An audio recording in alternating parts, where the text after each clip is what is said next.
Hi, are you struggling with networking? Are you wondering how you can make your reach outs more effective and have more traction? Well, this video is for you. Stay tuned.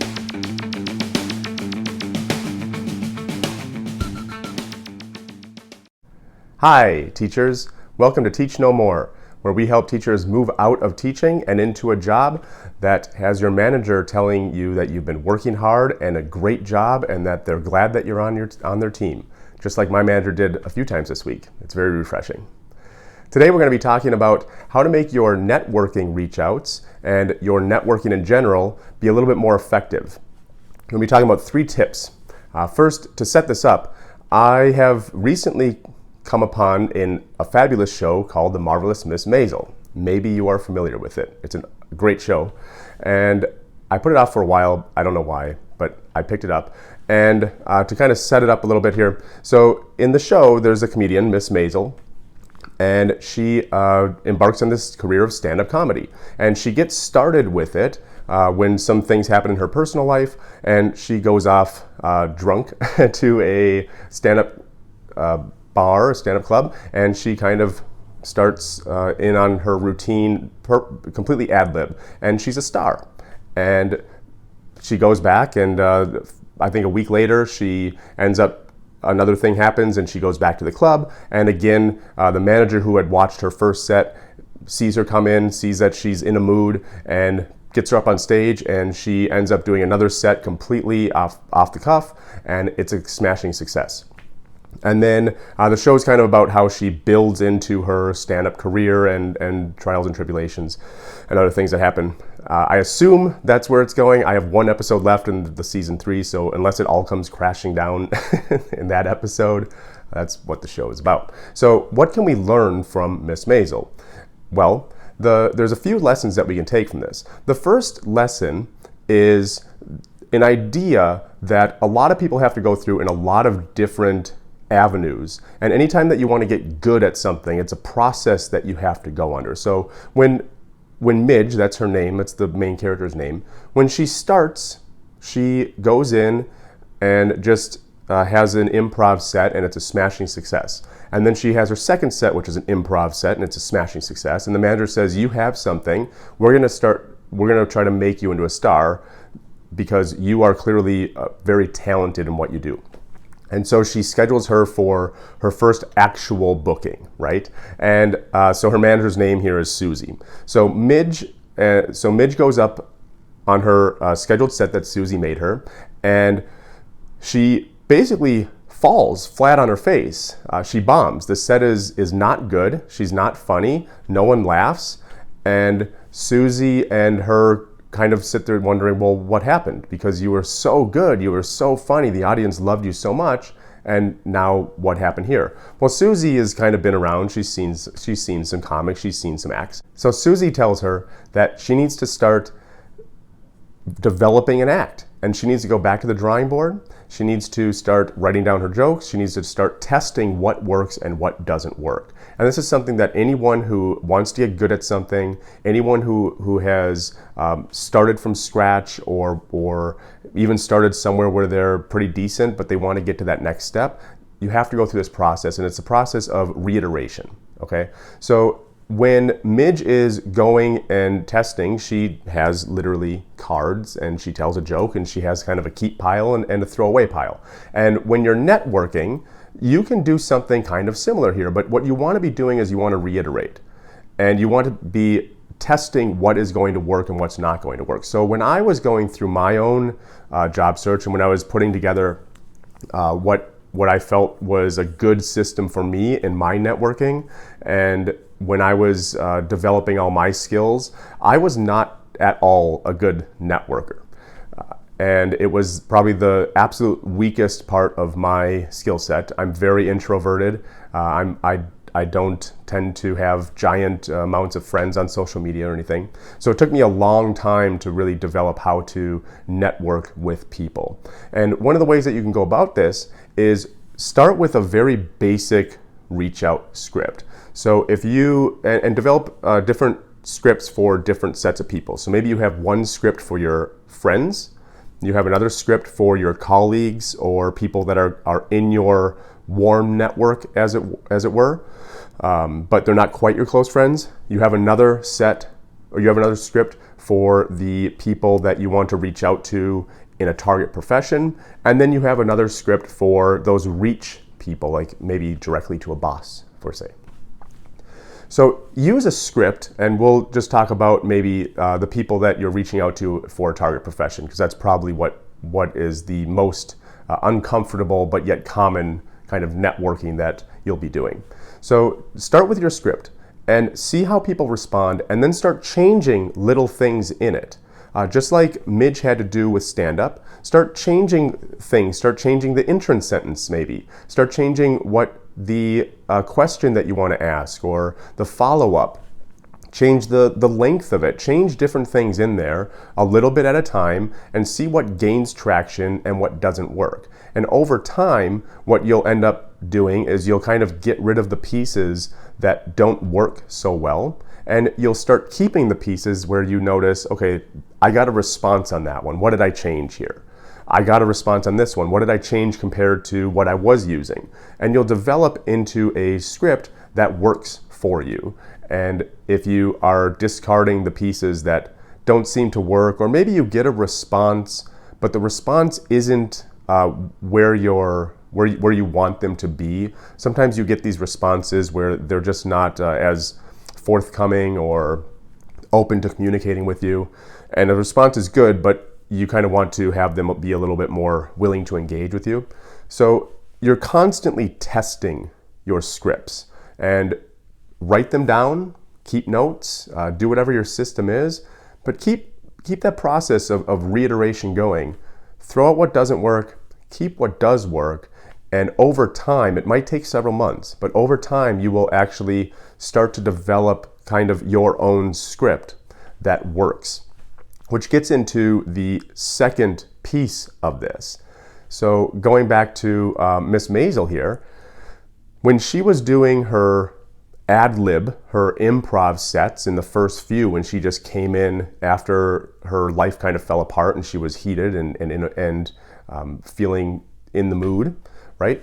So she was just kind of going with what she was. When Susie, her manager, started having her do more planned sets and sets that were a little bit more written out and scripted, she didn't do very well. And a lot of that was because what she was doing was she was trying too hard, right? Kids nowadays call the try hard, right? You're a try hard, right? And that's a little bit of what was going on, was that she was aiming for, well, what am I supposed to be saying here? What is expected of me to say? What would be funny, quote unquote? If you're reaching out to people and you're trying to think of, well, what would someone normally say in this situation? What is the appropriate thing to say? And you're looking for that nebulous, perfect, almost like Plato's version of the perfect reach out script, right? Then you're probably not going to get nearly as good of results as if you did what Midge did in the first place and what you should be doing, which is just be yourself. Just be yourself. That's one of the best things you can do when you're networking. Be authentic. People respond to authentic people. And even in the first message, you want it a little bit scripted or expected, but at the same time, you also want to let who you are and what your personality is show through. If you do get a response, so after you've reiterated, after you've crafted this message that does get a lot of responses, your next interactions, every interaction you have after the first especially, should be more and more authentic. So that person on the other end of your networking is interacting with the real you. They're really understanding who you are and what you can offer. Because remember that people, companies, organizations, they don't really hire on qualifications. That's one of the big myths. That's not to say qualifications don't matter at all, but they tend to hire on fit. And fit can mean many, many different things. It is not always, well, you fit the exact skill set we need. Sometimes they're looking for someone who is funny. Someone who's a people person. Maybe they want someone who's not a people person. Maybe they want someone who has traveled around the world because they have a lot of international clients. You never know what they're looking for. Sometimes they're very willing to put that in the job description, but don't count on it. Sometimes you can get a sense of it from the job description, but what you want to be doing is showing your authentic self. That increases your chances that the other person is going to understand who you are and be able to make a determination of, does this person fit into what we are looking for? Also, another benefit of being authentic is you will just feel more comfortable and you'll be able to communicate more freely. You won't feel like there's chains weighting you down of, well, what am I supposed to be doing? What is the expectation of me? And you probably know this from your own teaching. If you've been teaching for a few years, if you're a first or second year teacher, you might still be in that stage of trying to fit into a mold of what you've been probably told by the education program that are worthless. But if you've been teaching for a while, then you understand that being authentic, being yourself, being whoever it is that you are as a teacher is much, much more engaging for your students than being someone else's idea of what a teacher is supposed to be. It works exactly the same when you're networking. The more you are yourself, the more engaging you are, and the more that other person wants to engage with you. So don't be afraid to be authentic. Make sure that you are being authentic.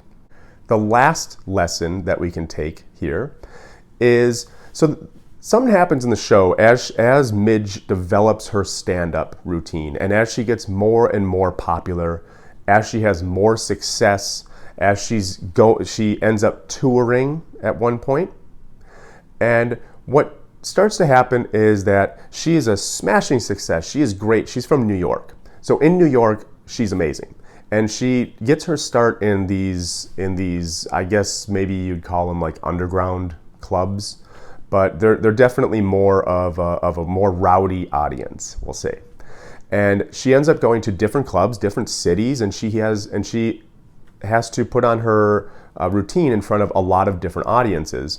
And what ends up happening, of course, right, is because it's a show and they have to create drama, but also real life, it happens too, that she does great with a certain crowd and she kind of falls flat on her face for other crowds. And the reason is because she is using the language of where she met her success, the language of these underground clubs in New York, and she's trying to use it with all of her audiences.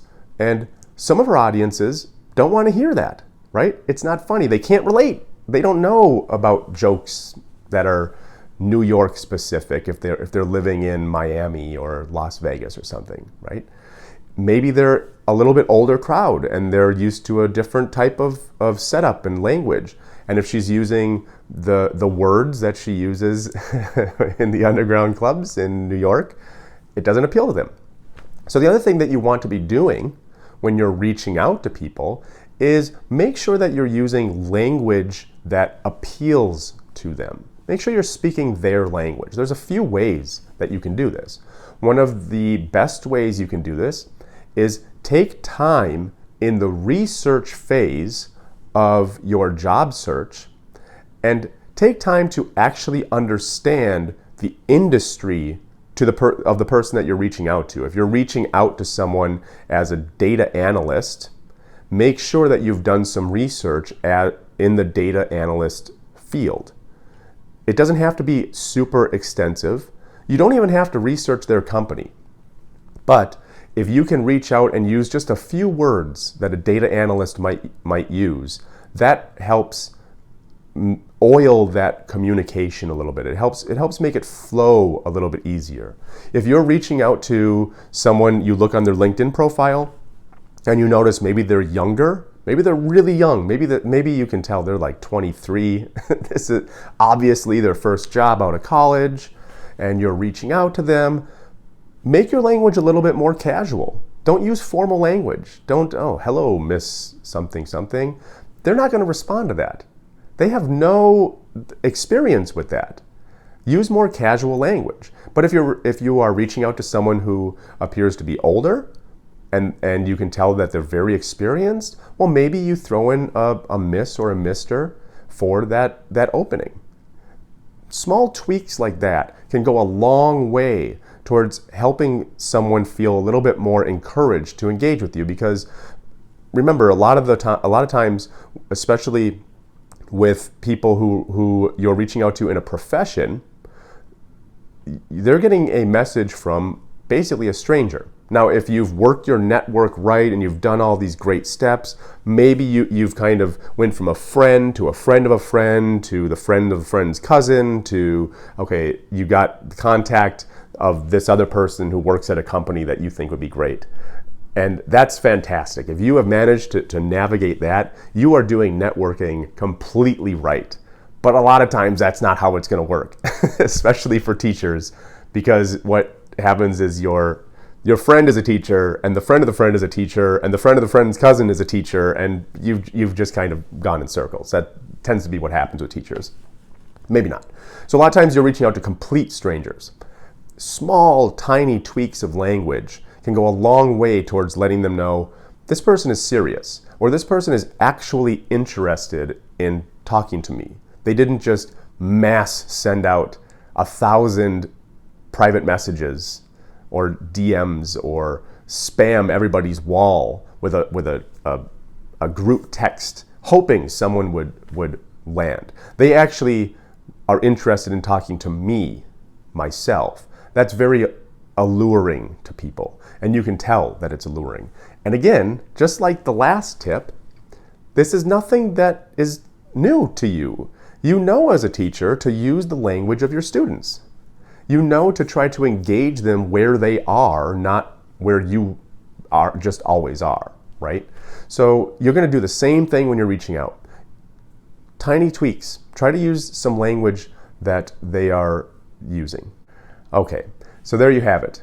3 tips that I have used. The Marvelous Miss Maisel, a great show. But I've used that as a little bit of a entrance into these 3 tips that you probably already know from your teaching experience, but that are going to shift and help you network much, much better and gain a lot more traction if you put them into play in your networking as well. You want to make sure that you are reiterating, that you are keeping what works, and you are getting rid of what doesn't work, and you're constantly experimenting, and you're constantly evolving how you are reaching out to people, how you're communicating with them. That you're being authentic. Be authentic. That's probably the best thing that you can do. Out of all the tips that I will ever give, being authentic is going to be the best thing that you can do. And the third is to use other people's language. Communicate with other people in a way that makes sense to them. If you do these 3 things, you're going to find that you're going to have a lot more traction and a lot more success in your networking efforts. And that's going to help you find that dream career and leave teaching all the quicker. If you find this helpful, down in the description of this video, I'm going to put a link to my Facebook group.